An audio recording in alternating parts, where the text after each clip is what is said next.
North ఇండియాలోనే అతి తక్కువ ధరలకి రత్నాలనందించే ఏకైక సంస్థ 6JVR.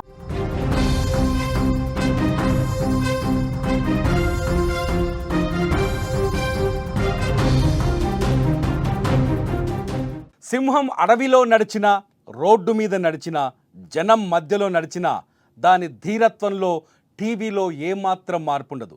ఎందుకంటే పుట్టుకతోనే సింహం గర్జిస్తే ఎవ్వరైనా వనకాల్సిందే.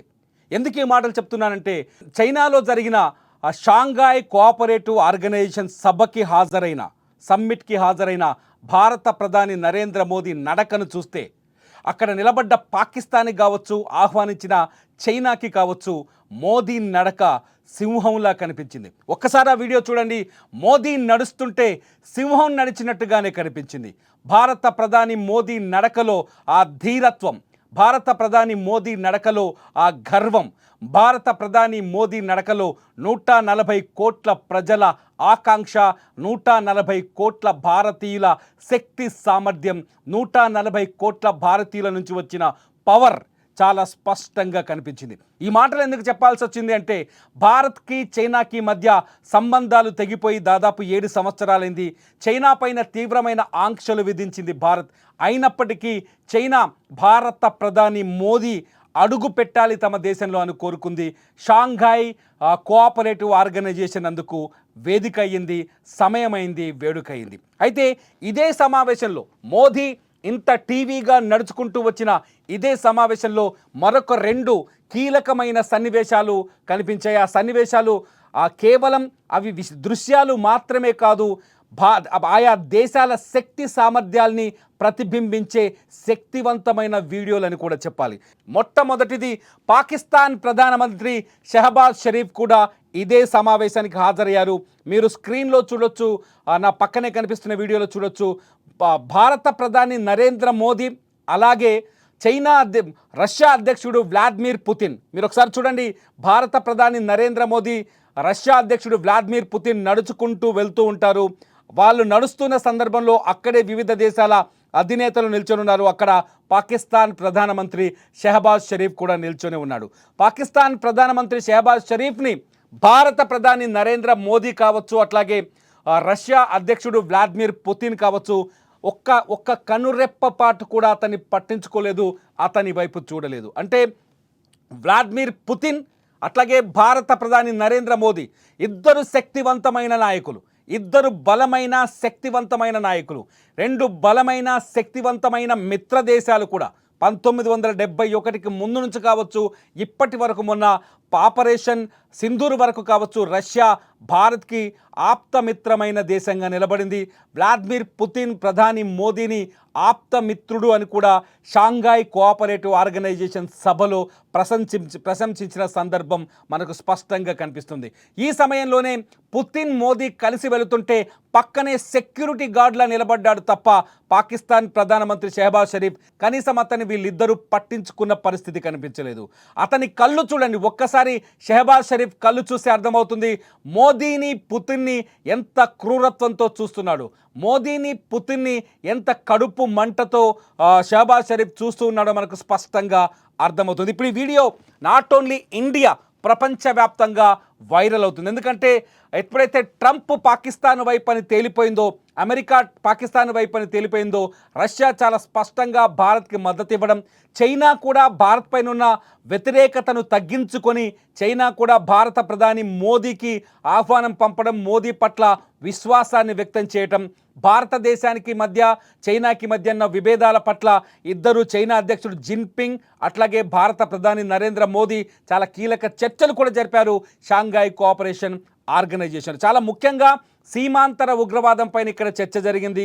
ఇరు దేశాల మధ్య ఉగ్రవాదాన్ని అణిచివేయాల్సిన బాధ్యత మన పైన ఉందంటూ జిన్పింగ్ కూడా ప్రధాని మోదీతో మాట్లాడినట్టుగా భారత విదేశాంగ శాఖ ప్రకటించింది. అంతేకాదు, ఇటు చైనాకి భారత్కి మధ్య ఉన్న సంబంధాల విషయంలో వివాదాలు లేకుండా పరిష్కారాలు చూసుకోవాలని, కనుగొనాలని ఇరు దేశాధినేతలు మాట్లాడుకున్నట్టుగా స్పష్టంగా బయటకు సమాచారం అందుతుంది. ఈ నేపథ్యంలోనే పాకిస్తాన్ ప్రధానమంత్రి షెహబాజ్ షరీఫ్ అక్కడ జీరోలాగా కనిపించారు, పూర్తిస్థాయి జీరోలాగా.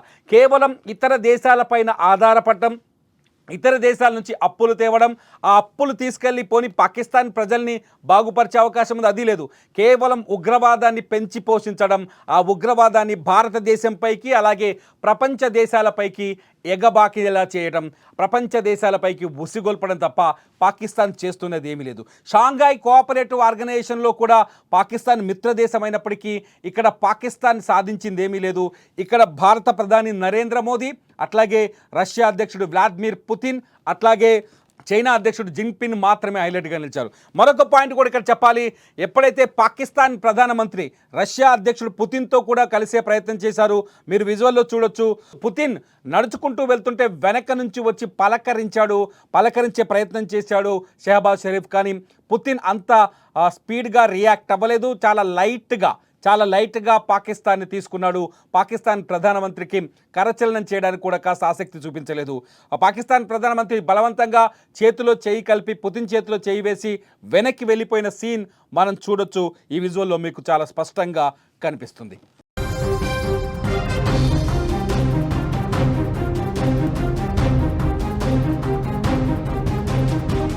షాంఘాయ్ కోఆపరేటివ్ ఆర్గనైజేషన్లో చాలా కీలకమైన చర్చలు జరిగాయి. ఈ రెండు సీన్లు చాలా ముఖ్యంగా మనం చెప్పుకోవాల్సిన రెండు సీన్లు. ఒకటి, భారత ప్రధాని నరేంద్ర మోదీ కావచ్చు, వ్లాదిమిర్ పుతిన్ కావచ్చు, పాకిస్తాన్ ప్రధాని షెహబాజ్ షరీఫ్ని పట్టించుకోకపోవడం వెనుక చాలా రాజకీయ వ్యూహం ఉందని కూడా చెప్పొచ్చు. ఎందుకంటే ఆపరేషన్ సింధూర్ తర్వాత తొలిసారి భారత ప్రధాని నరేంద్ర మోదీ కావచ్చు, షెహబాజ్ షరీఫ్ కావచ్చు, తొలిసారి షాంఘాయ్ కోఆపరేటివ్ ఆర్గనైజేషన్ శిఖరాగ్ర సమావేశంలో కలుసుకున్నారు. కానీ భారత ప్రధాని మోదీ షెహబాజ్ షరీఫ్ని పట్టించుకోలేదు, పలకరించలేదు. ఎందుకంటే 140 కోట్ల మంది భారతీయుల రక్తం మసులుతోంది.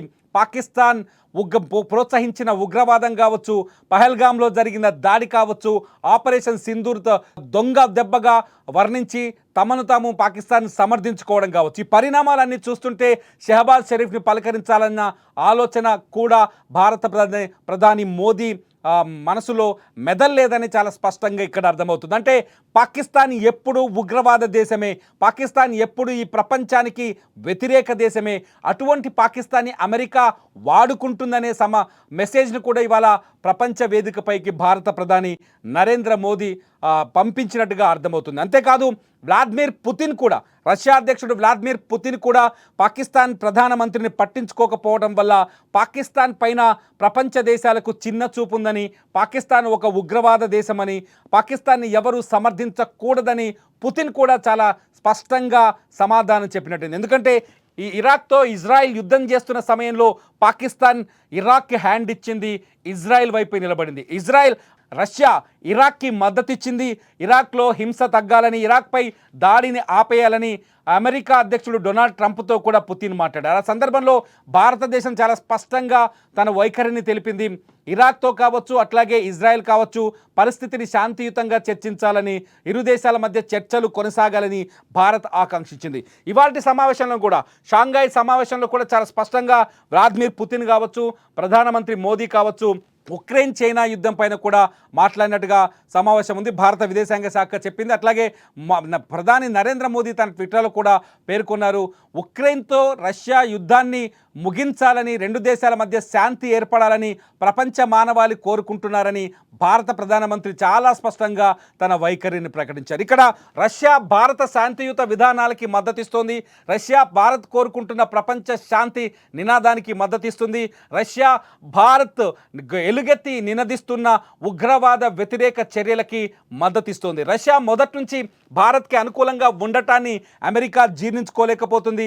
అమెరికా చాలా స్పష్టంగా భారత్ రష్యా నుంచి ఆయిల్ కొనుగోలు చేస్తున్నందుకే అదనంగా 25% సుంకాలు విధించాలని ప్రకటించింది. ఆగస్టు 27వ తేదీ నుంచి సుంకాలని అమలు చేస్తుంది. దీంతో భారత్కి రష్యాకి మధ్య మరింత అనుబంధం పెరిగిందనే చెప్పాలి. అమెరికా భారత్కి మరింత దూరమైందని కూడా చెప్పాలి. అమెరికాకి భారత్కి మధ్య సంబంధాలు కాస్త దెబ్బతిన్నాయని చెప్పాలి, తినబోతున్నాయి భవిష్యత్తులో కూడా అని చెప్పాలి. ఎందుకంటే ఎప్పుడైతే అమెరికా సుంకాలు విధించిందో భారతదేశం తమ ఎగుమతులకు ప్రత్యామ్నాయ మార్గాలను అన్వేషిస్తుంది. ప్రత్యామ్నాయ మార్గాలంటే అమెరికాకు ఎగుమతి చేసే వస్తువులని ఇతర దేశాలకు ఎగుమతి చేస్తే తప్పేంటి, అమెరికాలో చేసే వ్యాపారాన్ని ఇతర దేశాలతో చేస్తే తప్పేంటని భారత్ ఆలోచిస్తుంది. ఈ నేపథ్యంలోనే మన ప్రధాని నరేంద్ర మోదీ 40 దేశాలతో చర్చలు జరుపుతున్నట్టుగా సమాచారం కూడా బయటకు వస్తుంది. ఈ నేపథ్యంలో ఇవాళ షాంఘాయ్ కోఆపరేటివ్ ఆర్గనైజేషన్లో 3 నేతలు కలవడం, చైనా అధ్యక్షుడు జిన్పింగ్ కావచ్చు, రష్యా అధ్యక్షుడు వ్లాదిమిర్ పుతిన్ కావచ్చు, అట్లాగే భారత ప్రధాని నరేంద్ర మోదీ, 3 శక్తివంతమైన నేతలు కలుసుకోవడం, ఒకరినొకరు అభినందించుకోవడం, ఒకరి మధ్య ఒకరు స్నేహ సంబంధాన్ని పెంపొందించుకునే ప్రయత్నం చేయడం, ఇరు దేశాలకు వారధిగా వ్లాదిమిర్ పుతిన్, ఇటు చైనా కావచ్చు భారత్కి కావచ్చు వారధిగా వ్లాదిమిర్ పుతిన్ మధ్యత్వం వర్తించి ఇరు దేశాధ్యక్షుల నేతలతో సమావేశం జరిగేలా చూడటం. ఈ పరిణామాలన్నీ చూస్తుంటే అమెరికాకు కూడా ఇక ఒక పాకిస్తాన్కి మాత్రమే కాదు, ఇక్కడ పాకిస్తాన్ ప్రధానమంత్రి షెహబాజ్ షరీఫ్కి అవమానం మాత్రమే కాదు, ఈ సమావేశానికి హాజరు కాని అమెరికాకు కూడా ఇది అవమానం అని చెప్పాలి. మీరేమనుకుంటున్నారు? పాకిస్తాన్ ప్రధానమంత్రి షెహబాజ్ షరీఫ్కి మాత్రమే అవమానం జరిగిందా? ఈ సమావేశంలో పాకిస్తాన్ ప్రధానమంత్రి షెహబాజ్ షరీఫ్ మొహాన్ని చూస్తే మీకేమనిపించింది? భారత ప్రధానమంత్రి నరేంద్ర మోదీ నడకను చూస్తే మీకేమనిపించింది? అమెరికా ఈ సమావేశాన్ని చూసి ఏమని భావిస్తుంది? మీ అభిప్రాయాల్ని ఈ వీడియో కింద కామెంట్ చేయండి.